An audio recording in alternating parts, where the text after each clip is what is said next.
Thank you. My name is Stacey. I'm joined with Tommy. and we got Teddy. And we're going to talk about NFL Week 3, action-packed, full of great storylines. We're just going to recap and talk about the highlights, the best games of the week. Let's start with you, Tommy. What you think about NFL Week 3? What was your takeaway? Top game of the week for me had to be Ravens-Cowboys. It was exciting up until the end. It was a must-win game in Week 3, which is something that you don't really see very often for the Baltimore Ravens. Starting 0-2, they had to have this game. They have a tough schedule ahead. The Ravens ran the ball 45 times in this game. Derrick Henry had over 150 yards, and it wasn't an accident. Cowboys defense is not very good at the football. They rank dead last in yards allowed per game. Yeah. They rank dead last in rushing touchdowns allowed per game. They rank dead last in rushing yards per attempt per game as well. So the Ravens had a game plan. They executed that game plan. It came down to the wire. The Cowboys were down 22 points at the end, and they almost came back and won the game. But they squeaked it out with the 3-point lead. And I think that this game is going to be one that we look back on as a very good game. So. Oh, yeah, definitely. Teddy, what was your Week 3 takeaways? What game stood out to you? I was very surprised about the Vikings' onslaught of the Texans. Sorry for those who are Texans fans, because the Vikings really look like a force in this league. Their defense really held up, forcing the ball to come out of C.J. Stroud's hand pretty quickly. The defensive line is very disciplined. They put their hand up, which caused the tip and the interception, which is great. And the running game for the Texans was obsolete without Joe Mixon only having 38 yards on the ground.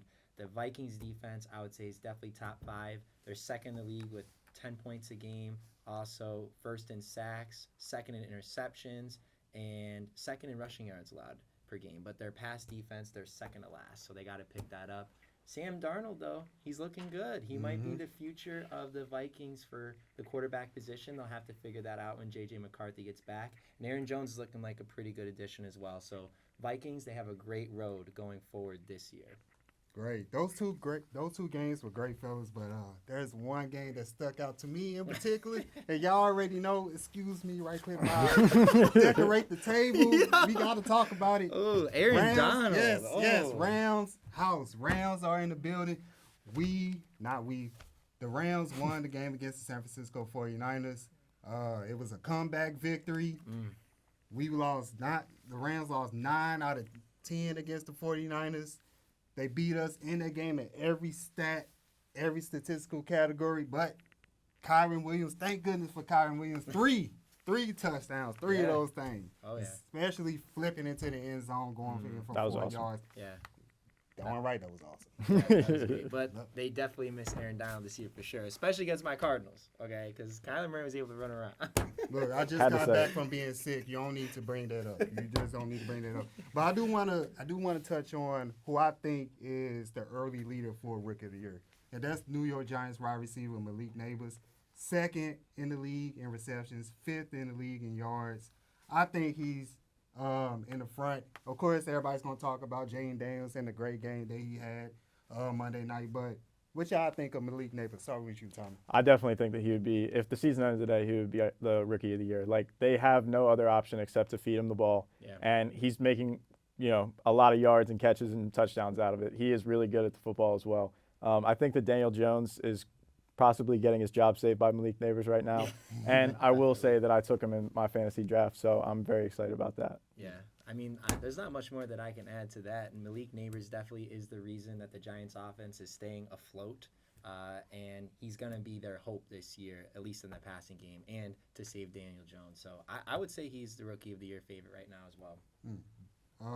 What about your Marvin Harrison Jr.?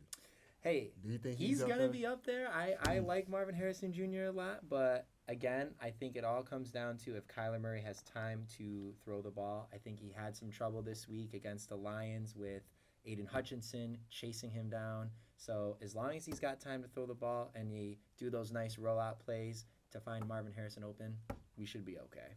Real quick, Pittsburgh Steelers, 3-0 now. Best defense in the NFL, best player in the NFL, T.J. Watt.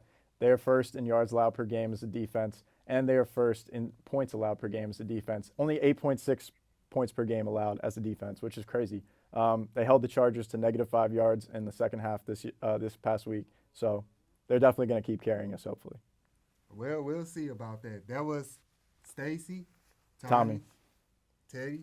Week 3 NFL recap. Now we're going to pass it on to Thomas and Carlton to see who's in the league for NFL MVP.